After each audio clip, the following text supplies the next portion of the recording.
এই গরমে না আছে ঘুমিয়ে শান্তি, না আছে পাখার তলায় বসে শান্তি। So hello everyone, good morning সবাইকে। আমার নতুন ব্লগে অনেক অনেক ওয়েলকাম আর ভালোবাসা জানাচ্ছি। আশা করি তোমরা সকলে এই গরমে ভালো আছো। আমি কিন্তু একদম ভালো নেই এই গরমে।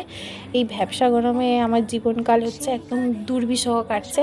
যাই হোক, সকালবেলা উঠেছি ওই 6টার দিকে। উঠেই রান্নাঘরে গিয়ে বাসনপত্রগুলো গুছিয়ে রাখলাম, তারপরে ঘরটাকে ঝাড় দিয়ে এখন মুছে নিচ্ছি।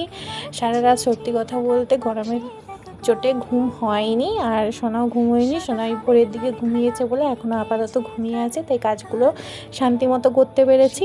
আর এদিকে হচ্ছে সোনাও উঠে পড়েছে, আমারও স্নান করে ধূপ দেওয়া কমপ্লিট হয়ে গেছে। এই গাড়িটা আমি অনেক শখ করে কিনে এনেছিলাম, চড়ে মাঝে মধ্যে চড়ে, আবার এরকম করে ও চাকা ঘোরায়।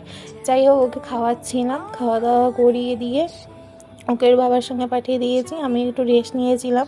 সবজি কাটতে কাটতে এতটাই গরম লাগছিল, আমি গিয়ে পাখার তলায় আবার বসে পড়েছিলাম। তারপরে এসে ভাবলাম না, কাজ ফেলে রাখলে হবে না, কাজ তাড়াতাড়ি করতে হবে। আর ওদের বেলা সত্যি কথা বলতে রান্না বান্না করতে একদম ভালো লাগে না।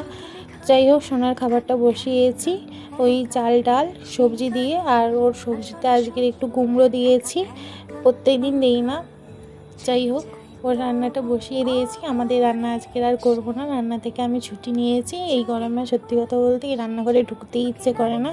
আজকের বর বিরিয়ানি আনবে বলেছিল, তাই আমি রান্না করিনি। যাই হোক, দুপুরে বিরিয়ানি খেলাম, সত্যি কথা বলতে গরমে খেতেই পারিনি। যাই হোক, খাওয়া দাওয়াটা কমপ্লিট করলাম। চলো, তোমরা সুস্থ থেকো, ভালো থেকো, আজকের মতো আসি।